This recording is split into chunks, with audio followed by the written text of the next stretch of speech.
Hello. Hi, everyone. My name is Wayne. And I'm Caitlin, and welcome back to Thank you, Places. We want to thank you all so very much for your support of our first episode. Yes. And we thank you guys for your feedback and your comments. It really means a lot to us, and we are so glad that you guys are enjoying it. Absolutely. We've gotten a lot of a lot of good response. Yes. But hey, if you're bored, watch it again. Tell your friends and family. Yes, tell your directors, your stage managers, your actors. Tell everybody. All of them.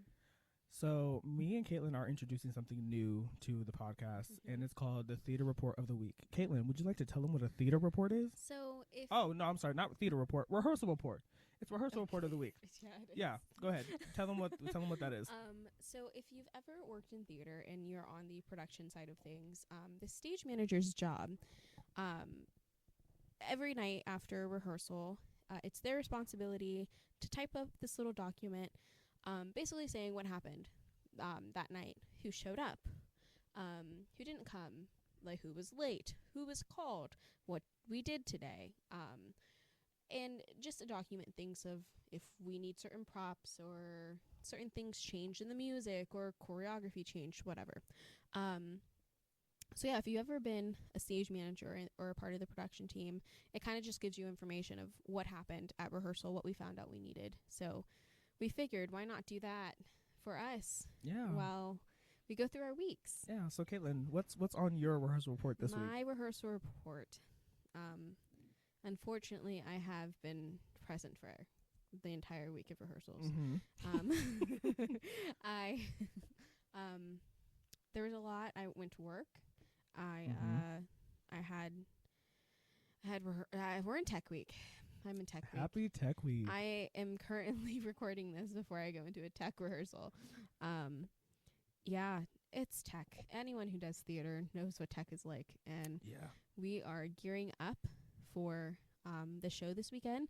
It's gonna be great. But as you know, tensions are high, stress is high. But yeah, that's what my rehearsal report looks like. What about yours, Wayne? My rehearsal report. Let me tell you something. So this week has been a very trying week for me. I won't go into the details as of why, but just know that theater is very exhausting. Can be very exhausting. Absolutely.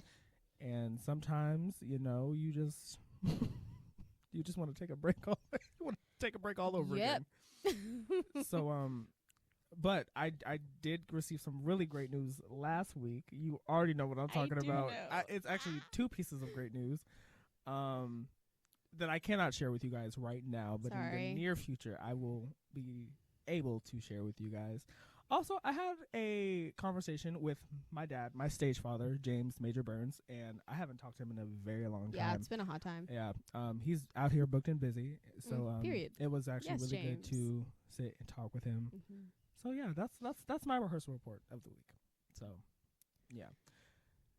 So today we are going to take a question from our Instagram post that we posted, because we also really want to hear what you guys have to say and what you guys want to hear us talk about. So today our question is, what do you guys think is the most underrated musicals versus overrated musicals?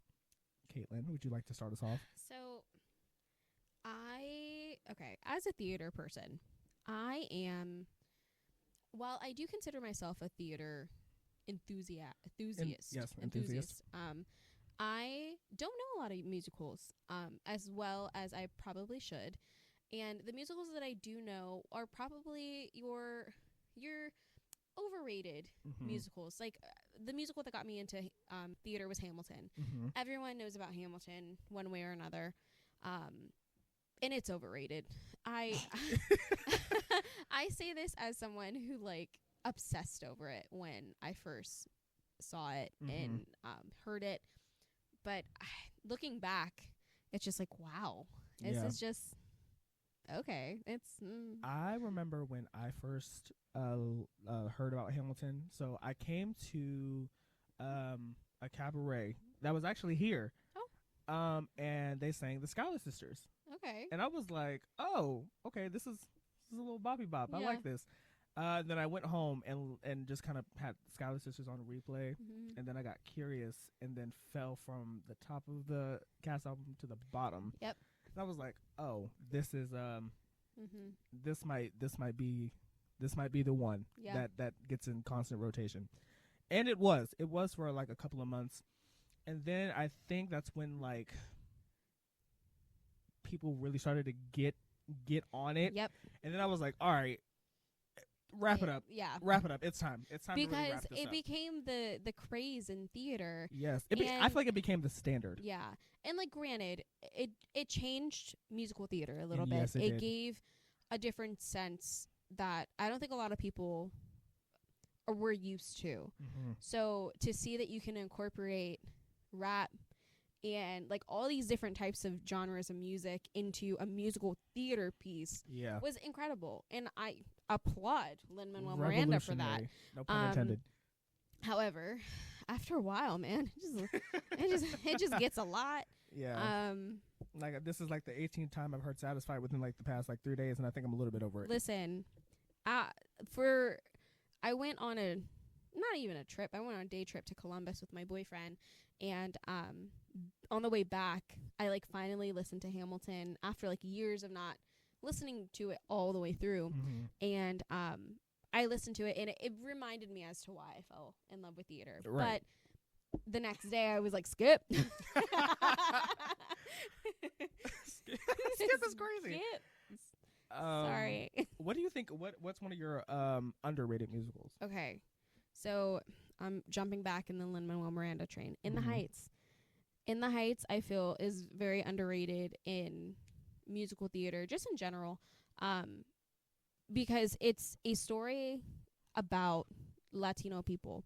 Yes, and which you need for that musical. So just to let you know, if you weren't aware, don't let In the Whites, that infamous production that's on YouTube, don't let that get y'all in trouble. Please. But yes, I think it's a story that a lot of people don't listen to because it's a story catered for certain people. And I feel like that's a lot of the way in theater in general. People will see a show that's meant for people of color, BIPOC, and like say that it's not for them. And in a sense, it's not for them, but it doesn't mean you can't enjoy it. Right. I know plenty of white people who love The Color Purple. Yes, yes. I just wish there was the same appreciation for In the Heights, because at my birthday party that we had at my favorite gay bar, and we were playing songs from Mamma Mia, Hamilton. We threw like some other different shows in there, and then In the Heights started playing, and my friend Heather Powell and we were the only ones dancing. Shout out to Heather. We were the only ones dancing. And everyone else just stopped, and they kind of just walked away. Oh, wow. Even the musical theater people who were there, and which was very disheartening, because the music is gorgeous, the story is beautiful, and the fact that was the show that kind of just, oh, it's a break, we don't have to do this anymore. It really hurt. And I wish people had more appreciation for that show, because it's a really good story. It is, regardless of who you are. Yeah. I would say for me, I'm about to ruffle some feathers with this one. For my overrated show, it's definitely Beetlejuice. You know, I agree. I was never a fan. I was never a fan of Beetlejuice. Also, because y'all really ran Dead Mom into the ground, and I was like, you know what? I already don't like this. Like, this is already gonna take me down. I had a phase, and this was my first theater show out of high school that I stage managed and got paid for it. Beetlejuice? No, not Beetlejuice. I'm just with the show that I did. And it was a 45-minute drive to to the theater that I was stage managing. At first I thought you were talking about that show that you did in high school with all the illegal all the illegal songs in it. No, I don't want to talk about it. That's a story for a different time. Right. But the show that I stage managed about 45 minutes away, I had to drive there, obviously, to get to rehearsal, and I would listen to the entirety of Beetlejuice to and fro. I don't know why, but I was eating up that one song between Mom and Dad. Ready, Set, Not Yet. I think is a song actually, and I thought I was killing both of those parts. Ask me those lyrics now. Heck if I know. But yeah. What's is that? What is it called? Miss Argentina? What is that song? I want to say it's Miss Argentina. I don't think it's a character. Oh, well, what's the song called? No. Yep. I went to parties a lot. I can't remember what the name of this. But I do like that song. That's the only song I really. It's a good song. Like. It is. Which you also have to be Hispanic to play that role. Talk about it. Sorry, just a little. Yeah, but Beetlejuice was never really a great show to me. Don't get me wrong. What I know now. Fantastic actors, fantastic performers. However, the show was just not for me. And guess what? That's okay. It's okay for shows completely okay. not to be for you. Don't let anyone tell you that, you have to like everything that's popular, because you don't. Exactly. There's a lot of popular shows that I don't like. Yeah. I'm going to be honest. I don't like Phantom. Okay. Sorry. I know Wayne likes you that watch show. your mouth. I don't like Phantom. I think Andrew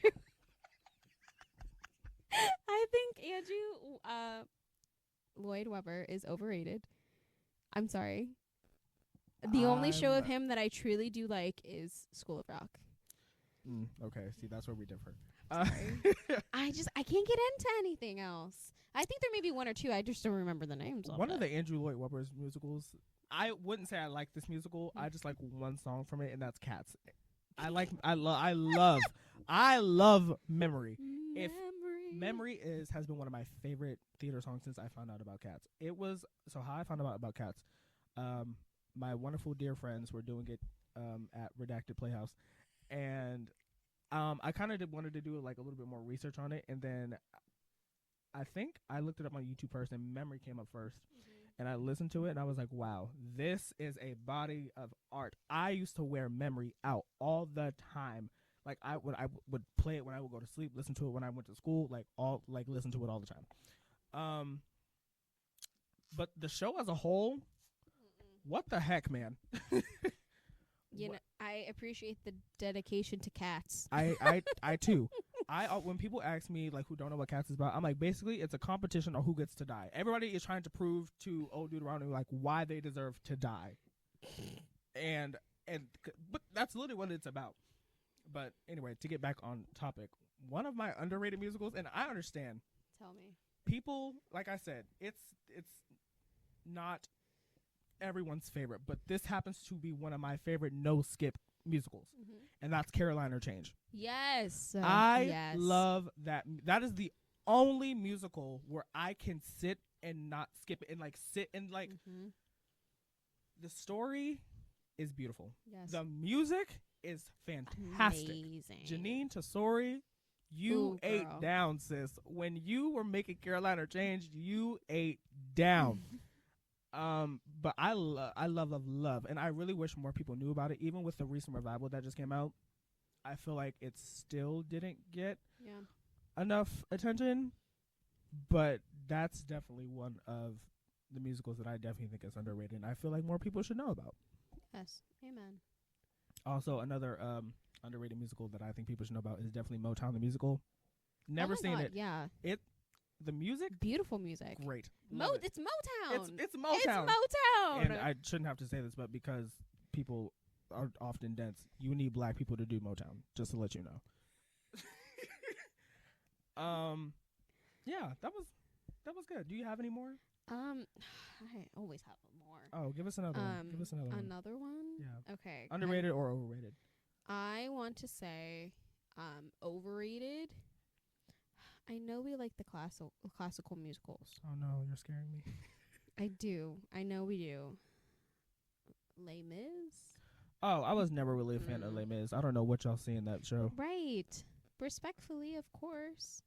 Although One Day More is a very beautiful song. I realize I am very much a one song person than I am an entire cast album person. I also anything Rodgers and Hammerstein. That would be overrated? Just anything of theirs. Respectfully. Okay. Sorry, guys. I know, Mr. Prince Charming, you have different feelings. Well, I mean, I wouldn't even say that. I would just say that Rodgers and Hammerstein. I'm only crediting the Black Cinderella with Brandy and Whitney Houston. That was fantastic. What they did with that was amazing. But yeah, everything else, kick rocks. Yeah, respectfully, yeah. Of course. Because thank you for paving the musical theater way. However, yes, indeed. So today we are going to get into our topic, and today we're going to be talking about auditions and callbacks. So, Caitlin, yes, my friend, have you ever you're like you said you're a stage manager, yeah. But have you ever had to audition for something? I honestly no. I have not had to audition for anything, which is kind of bad to say. And also, those directors who just cast me, how did you know I was good? Respectfully, no, my first time ever experiencing an audition was when I was starting theater, and I told the story in the last episode. But for those who've missed, I walked into the audition room, ready to sign my audition form and everything, and then I signed it, and then I was like, I'm sick. I truly, yeah, that was it. And I became stage manager that way. The next show that I did, I guess this is kind of an audition, but my senior year, I was this is the show that she said that she didn't want to talk about. This is a story for another day. But the audition process, I was there because I was supposed to be the stage manager, and my quote unquote audition was reading with other people who were actually auditioning for the show. So I was like reading their sides with them. I wasn't auditioning, but the lead who got cast as the lead dropped out because she was going to nationals for speech and debate. Ooh, right. I've noticed that there is a great amount of theater kids who do speech and debate. Yeah. What's that about? Like, well, I've never heard of such things before. This speech and debate. Sorry, we're switching topics very quickly. We are. I'm sorry.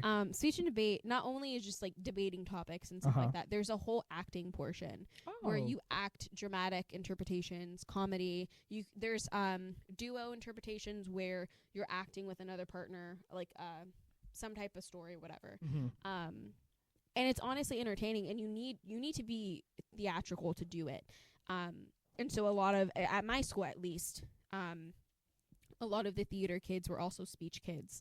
And this particular girl was in for, I think, dramatic interpretation, and she was in nationals for it. And so homegirl was like, sorry guys, cannot do your show. Yeah, I'm going to go compete nationals. So is that how you ended up in that particular spot? Yes. That's exactly why. The director looked at me and she was like, Caitlin, it's your senior year. Don't you want to be a part of a show? And I was like, no, not really. Yeah, and she was like, no, you'd be great. And then this character had nothing but monologues. Anyways, story for a different time. Yeah. I think that's really my only audition process. The other shows I was asked to be a part of, and then with the recent 9 to 5, Connor just had me read Maria's lines in the lobby, and he was like, there you go. Thank God Caitlin was in the room. Thank God Caitlin was in the room, because if you know the story of 9 to 5, you know that there's a character named Maria that has some dialect in it that just cannot be said by the palm-colored people. Yeah. I have had many auditions in my life. Really? Many auditions. I'm trying.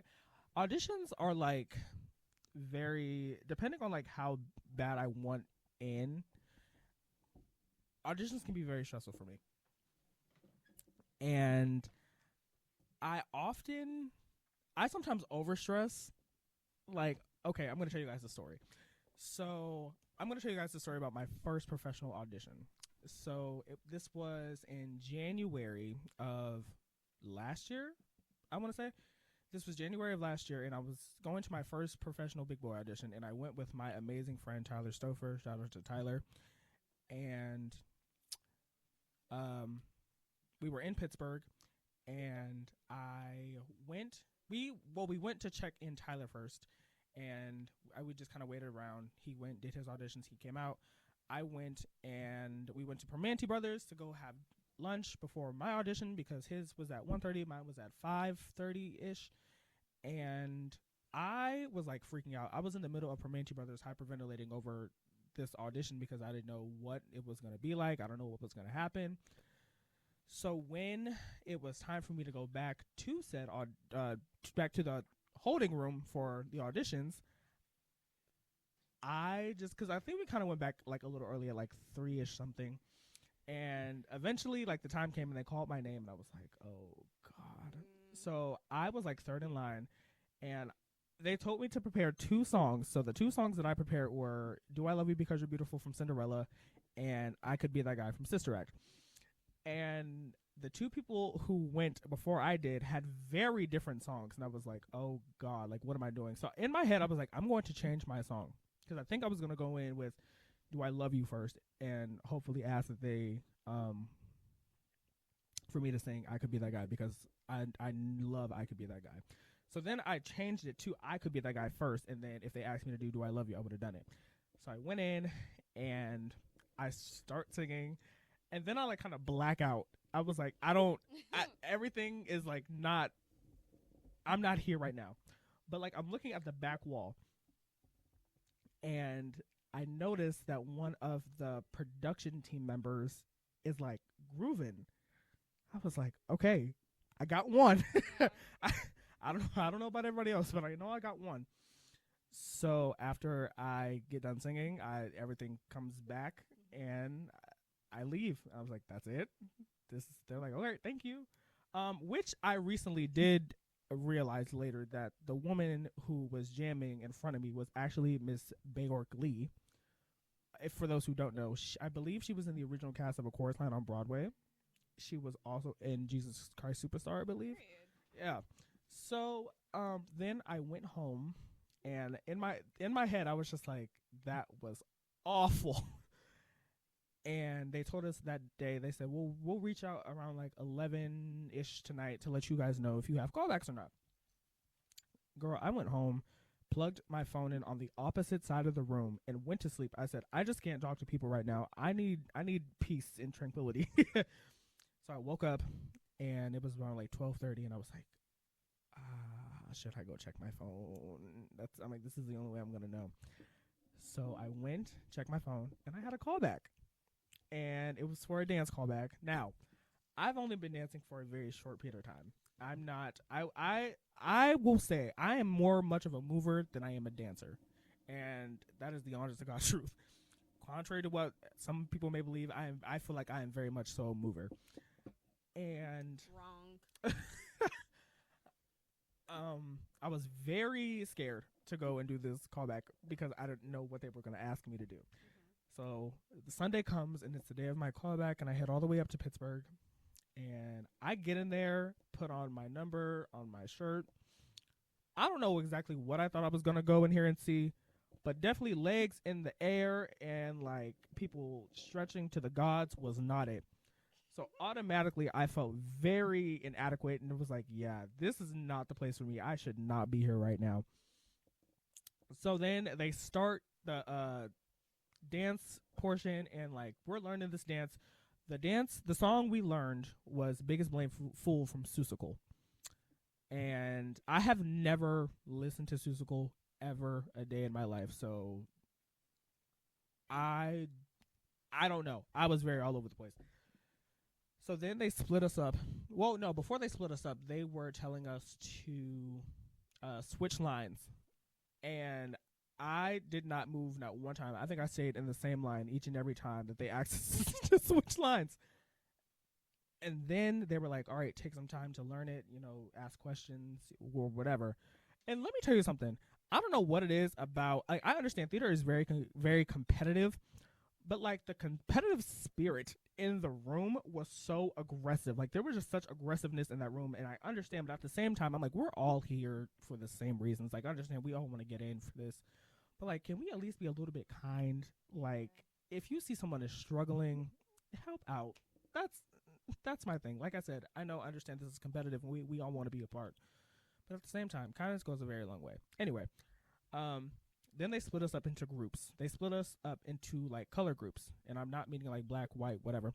It was like, all right, I need a red group over in this corner, blue group, green group, yellow group. I was in the yellow group, and as all the other groups were going, I was trying to learn as much as I could because I was really struggling because like I have never done this type of style of dance before, and I was all over the place.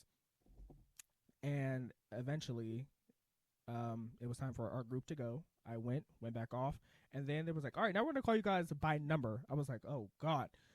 So like a couple of groups went, and then they called my group, and they said, number 256, can you come stand in the center? I was like, oh my gosh. I was like, are you serious? I look like the least prepared person in this group, and you're gonna put me in the front and center. So I did it, and I feel like I made a fool of myself. But honestly, I don't really think I did that bad. I just really didn't know what was going on. And then, but before I did all of that, I was in my head. I said, listen, the door is right over there. You can walk out of here with your dignity. Sure can.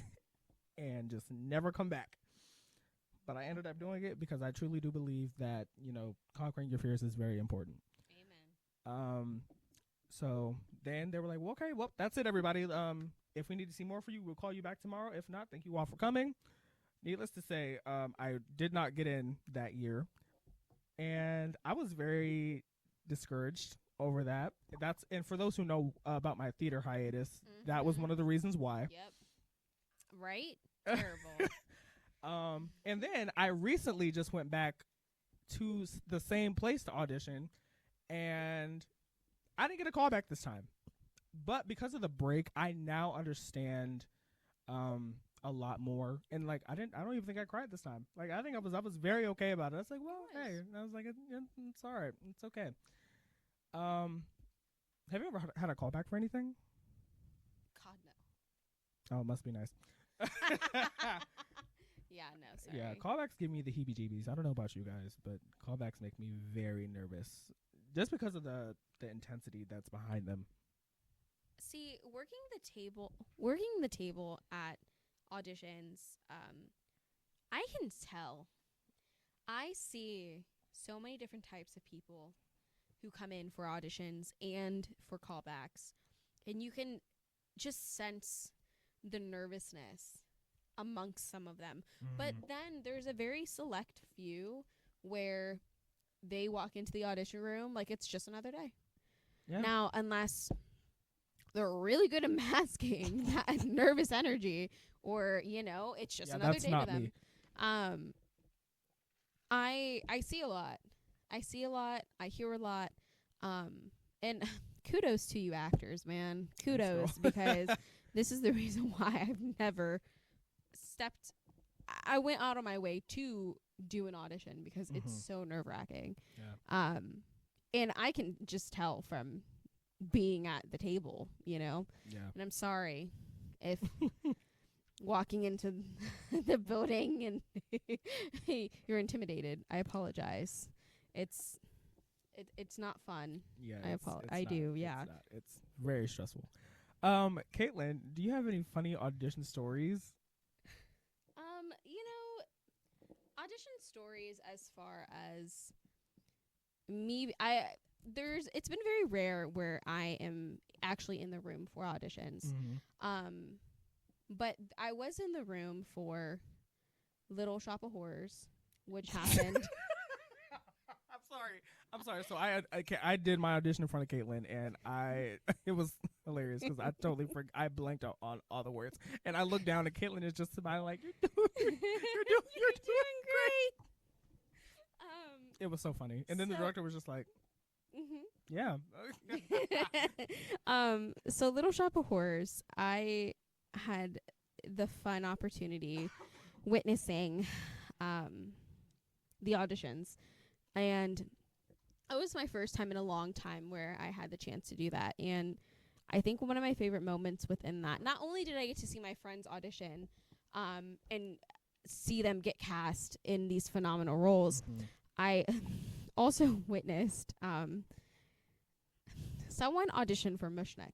Okay, Mushnook is the flower owner, shop owner in Little Shop, and this particular person comes in, and instead of singing a song that we know or a song that is familiar or a musical theater song or anything, he brings his own rendition of a song. And it goes as follow. If I owned a flower shop, na na na na na na na na na na na.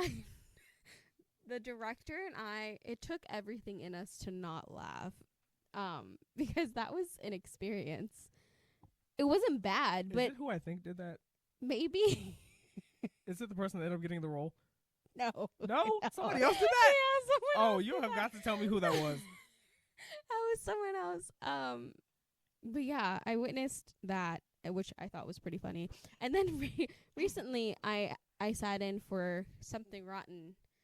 I can't remember if it was callbacks or auditions, but obviously I'm there with the director, I'm there with the music director, and then you just see me there, and I'm the assistant stage manager for this production. Mm-hmm. So there were just times where people were just staring at me like, who is this person? Yeah. Because And that's the thing. That's the thing. You can walk into an audition room and you're just like, I thought it was just going to be the music director and the director. Who is everybody else in this room?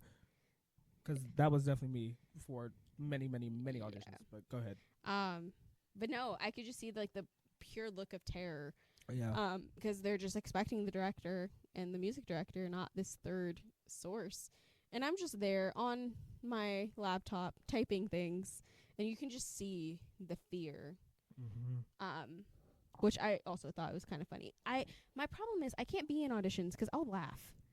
That's and not because it's funny, not because I think they're doing badly. Mm-hmm. I can't stay serious. Yeah. And the fact that you have to keep like a straight face, bro. Yeah, I'm not good at that either. I can't. am not good at that either. Although I feel like because I have been on the other side of the table and have watched people audition, I think as much as I don't think I can do it, I think I definitely can. It's just I just after they leave the room, I need to let it out. My problem is that my face is loud sometimes. The volume is loud, and I have to tell her to turn it down. That's my biggest problem. But honestly, me too. My face will tell you what I think before my words do. Sure will. Yeah. Wayne, do you have any funny audition stories? I sure do. On top of the one, so I have to really give you the rundown for my Little Shop audition. So I don't necessarily think I was planning on auditioning for Little Shop. So I went in there. I was at work all day rehearsing songs. And I think Caitlin texted me the day. She was like, "Hey, yeah, are you gonna audition for Little Shop today?" I was like, "Fine, I guess." That's how nine times out of 10, that's how Caitlin gets me to audition for things. Yeah, absolutely. So I was going for Seymour.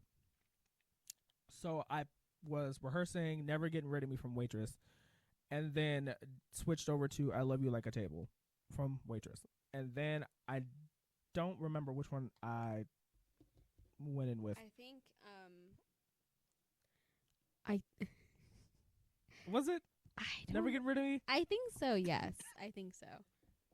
Yeah, so I had rehearsed all day at work. I get in there, blank.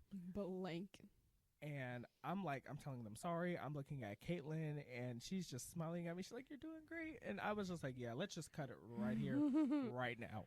So then did I end up getting cast as an urchin. So it was a win-win. But I have another story, and this was for the youth production that I will not say because I don't want to, call anybody out. Of course. But so I was the choreographer for this show, and I had just danced with these kids. I was the stage manager for the show too. Indeed, she was, and we were upstairs in the dressing room while I was teaching this combo, and I took them all downstairs to go sing. Mm-hmm. I sit next to our director, and this young man walks up to the ex. And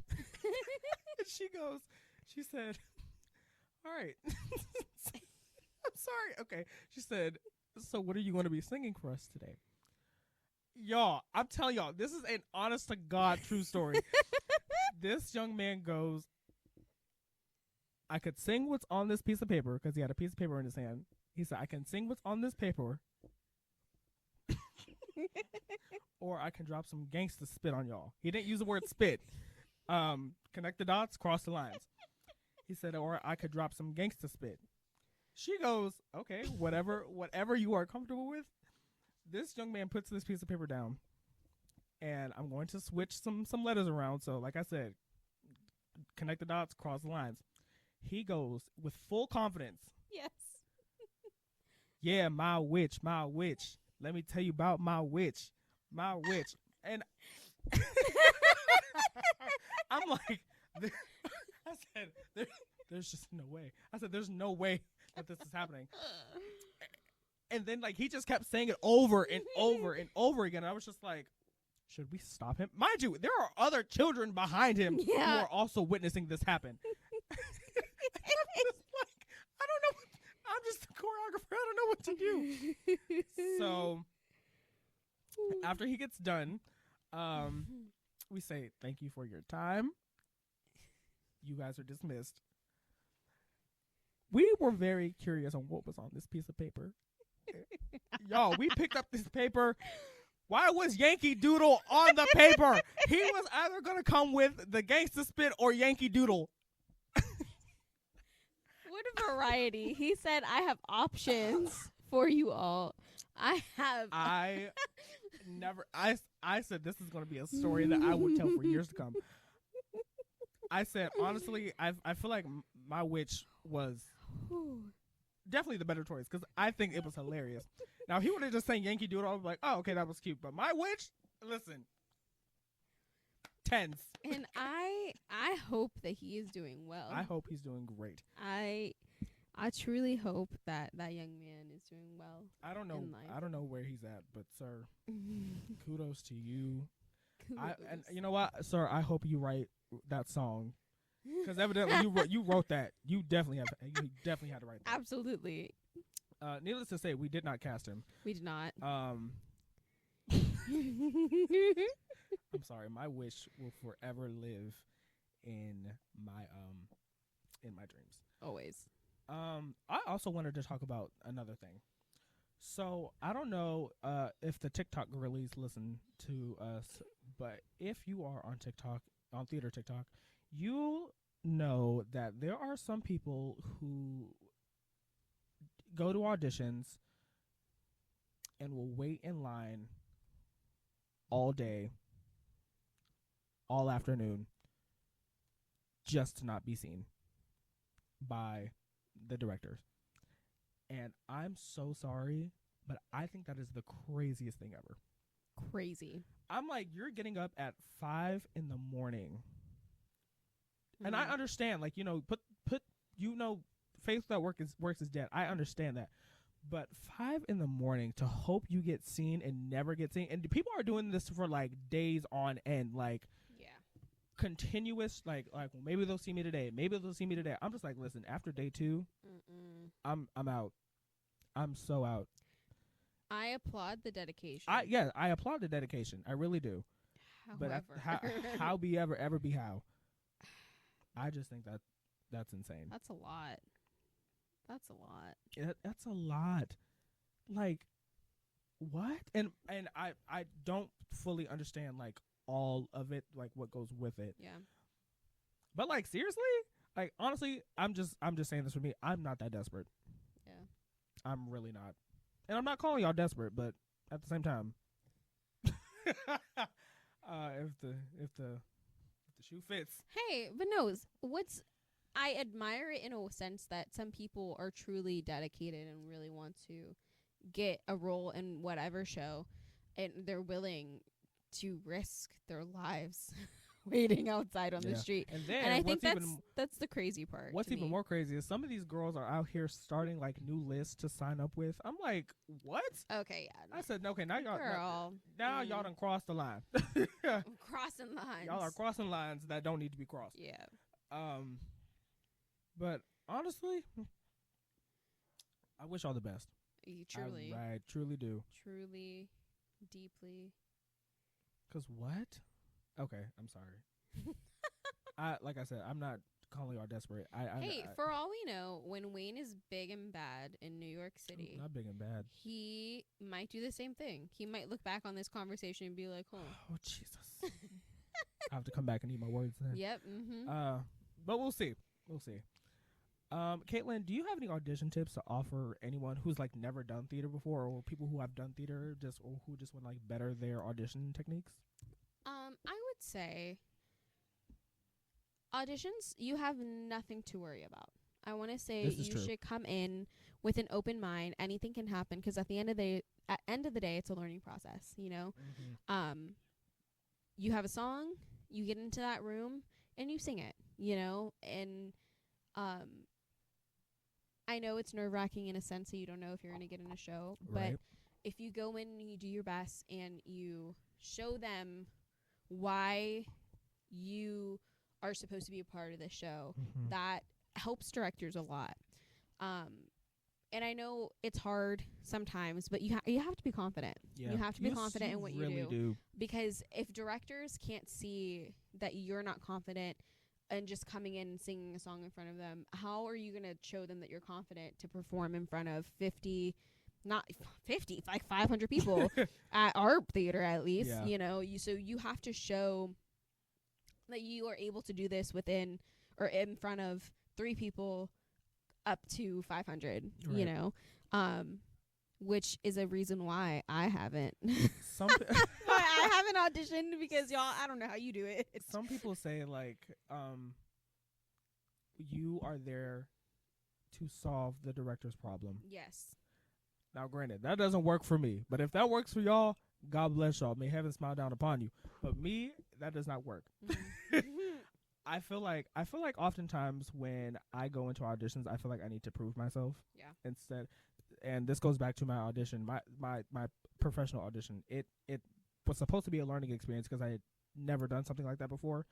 But when I got into my callback, it turned from something to this is just, I'm here to learn about what this is. It turned into, now I need to prove myself, because now I'm in a room full of all of these really amazing dancers. Right. And for me, I would honestly say be prepared. Be prepared for anything and everything. Because you never know what they're going to ask you to do. You never know what they're going to ask you to sing, or if you need another song to sing. Like, I just feel like, okay, high school theaters, I feel like but y'all need to do better at educating these people who want to come do this as a profession. Because I went to a high school that did not do that. We came in, did some rehearsals, and did some Disney Nickelodeon acting, then we was up out. When I came and like started doing theater for real, I was like, oh, I don't know what this is about, but this is insane. And then when I went into the professional audition world, I was like, oh, this is even 10 times more insane, because now you need headshots, now you need resumes, now you need audition book. And I was like, I don't know what any of these things are. So I really feel like high school theaters really need to start better equipping their students to go out into the real world. Absolutely. And also quit having these teachers who taught at the same high school 30 years ago and is bitter about whatever happened 30 years ago. Yeah. But like I said, that's just me. Caitlin, do we have anything else? Honestly, I don't think we do. Do you have anything else? I don't. You guys, we really hope you enjoyed this episode. Please leave some comments, message us, DM us, anything that you like to. If you have some feedback for us that you would like us to share. Again, we're new at this, so we are literally starting from the ground up. Quite literally. So we're thankful for the help that we have had so far, but we are always looking for more. So if you have anything, totally reach out. We're available. Yeah. So now me and Caitlin are about to go and do some Tech Week things. I'm not a part of the show. I'm just doing some promotional things, but yeah. He might get roped in one way or another. Let's be honest. Honestly. Thank you guys so much for listening. Thank you. I'm Wayne. And I'm Caitlin. And we will see you guys at places. Bye, guys. Bye.